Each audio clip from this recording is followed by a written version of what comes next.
Article 3. So, hello, once again, this is me. I'm Mark. I'm going to be talking about Article 3 of the Revised Penal Code right now. I've just finished Article 2, so I'm going into Article 3.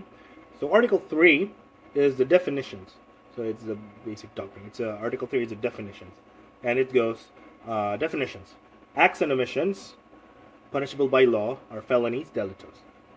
Felonies are committed not only by means of deceit, dolo, but also by means of fault, culpa. There is deceit when the act is performed with deliberate intent, and there is fault when the wrongful act results from imprudence, negligence, lack of foresight, or lack of skill. Now, for the requisites of a felony itself, a felony as a whole, we look into the acts and omissions, of the actor. Number two, that the acts and omissions are punishable by law. So number two, it is punishable by law. And number three, the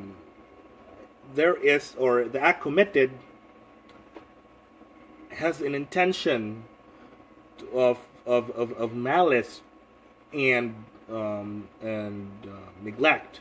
So the intention is malicious, or it is with deceit, dolo, and with culpa. Now, if the act and omissions are not punishable by law, then we will go to the legal maxim of nullum crimen nullum sil funa lege, which is there is no crime when there is no law punishing it. So basically, when there's no law that states that your act is not punishable by law, therefore you're not criminally liable, or there is no felony that has been done. So as we move on, we go into the requisites for intentional felonies. Basically, there are two types of felonies. There's intentional felony, which is by means of deceit, and culpable felonies, which is by means of neglect, foresight, lack of foresight, lack of skill, and imprudence. So for the requisites of deceit, there are three requisites for deceit or dolo, which is freedom, intelligence, and intent. Now, if any one of these are not present, then there was no felony committed. If, let's say, the person does not have the intelligence to do the felony, then the act was not done by him, because he was not in a moral capacity to do it, or he's not in a mental capacity to commit the felony. And then for freedom, if a person was forced to do the act, he was not human during the act, because he was forced.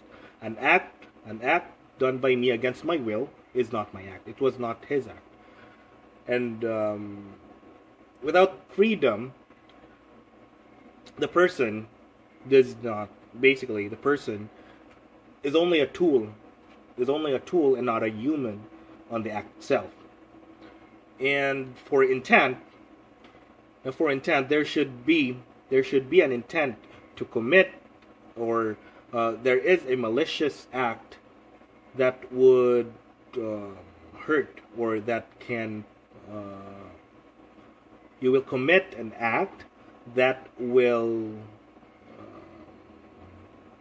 in layman's term, you or the person would want to harm another, or harm another person, or harm the property of another person.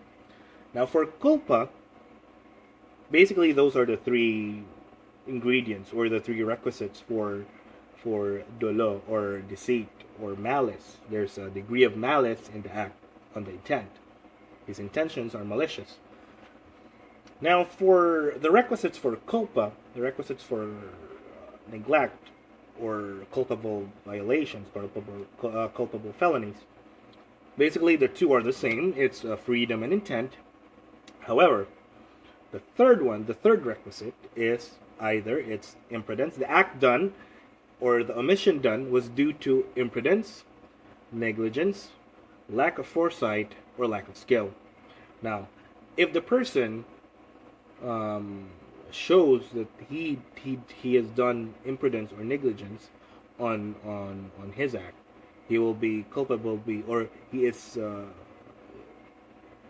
acts with culpability, or he acts with neglect or fault on his actions, and with that one, it can still be it is also a felony if a mere inaction is done with as a result to lack of skill or lack of foresight.